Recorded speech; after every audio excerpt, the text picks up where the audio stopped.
Can you use the iPhone 6 in 2021? Should you still buy, or is it even worth using in 2021? Let's find out. What's up guys, welcome back to the channel, and let's find out should you still buy an iPhone 6 or a 6 Plus. So the iPhone 6 and 6 Plus were released in September 2014 with massive success, and it was very different than the previous iPhone, which made it very exciting for existing Apple fans and very attractive for new users as well. And that was probably the reason this phone had record sales and still holds the title for the most sold smartphone ever. So let's have a look what is special about this phone which makes it such a big success. Is it the 1GB RAM or 1.2 megapixels front camera or 8 megapixels back camera or around 1800 milliamps battery? Yes, these are some 2014 high-end specs for a flagship phone. And speaking more of the specs, it has 4.7 inches LCD screen with 750 resolution, which still looks good and is comparable to at least some iPhones. It has Apple A8 processor, which is a dual-core 20 nanometer architecture process, and it was blazing fast at that time and still gets the job done fairly. You can find all these in a very reasonable price now, like $50 to $100, and sometimes less than $50 for a used or a pre-owned one. And yeah, this is the price for a smartphone which can make calls and you can still use some social media apps which might stop working in the future.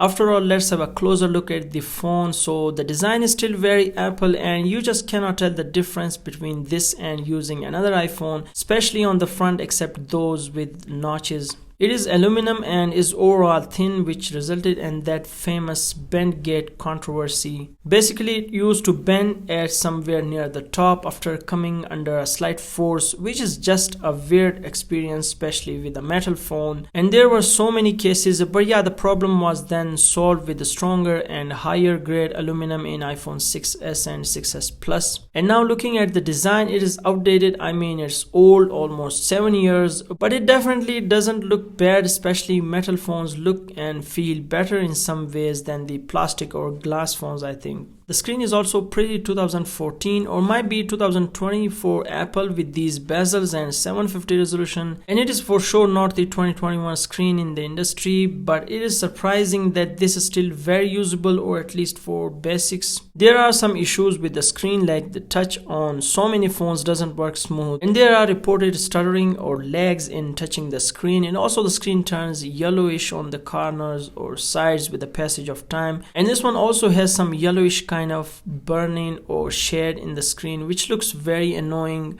I don't know what is the reason in the case of LCDs, and yeah, we already know about the OLED screens have burning problems, but this is an LCD and have this. I don't know what is the reason. So if you have used an iPhone 6 for a long period of time, then you may know about it.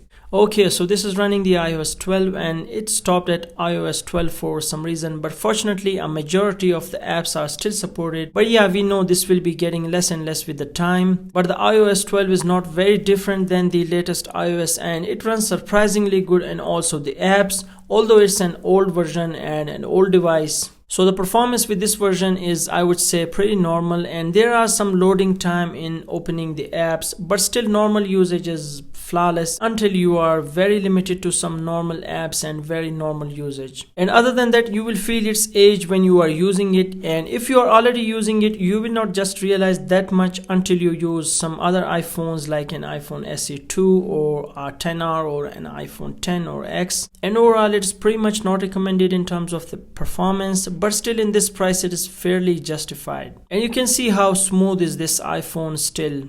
It also has an 8 megapixels f2.2 camera with face detection autofocus, which works very well, and it was a very good camera at that time. Not very big upgrade from the 5S, but yeah, it was definitely one of the best smartphone cameras back in 2014. It can do 1080p 60 frames video, and video quality is still very decent, and it looks below average or pretty bad as well in some cases. It looks clear here because there is enough light, but it suffers a lot in low light. The 6 Plus camera is slightly better because that has the OIS, but yeah, overall both of these cameras are 2014 now, I mean old. It also has some crazy high-end 1.2 megapixels front camera, which is also pretty bad at the job, but yeah, I know it's a 2014 phone after all.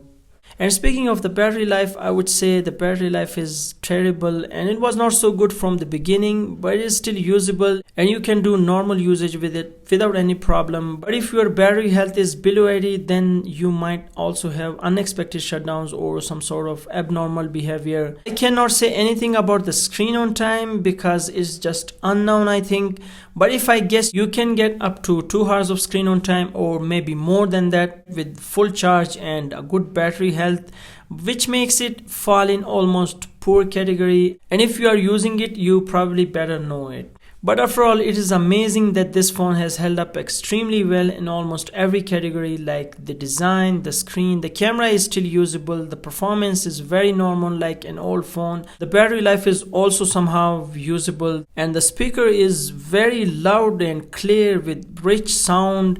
The Touch ID works fine and have a headphone jack and also have nice clicky buttons. So should you still buy one? I would say no, and if you are on a very low budget, then there are also some other iPhones with almost the same price which runs the latest iOS and have much better overall specs, and you should look around for something else in the iPhones. And if you are already using it, you should probably upgrade to an iPhone XR or SE2 or an iPhone X, or maybe an iPhone 8 or even iPhone 7. So all these are better options in the budget category. And can you still use it? Yes, it is definitely still usable, I think. I mean, you still can download almost all the basic apps, they run fine, and camera is still usable, battery life is also usable, and fun fact, you can even make phone calls.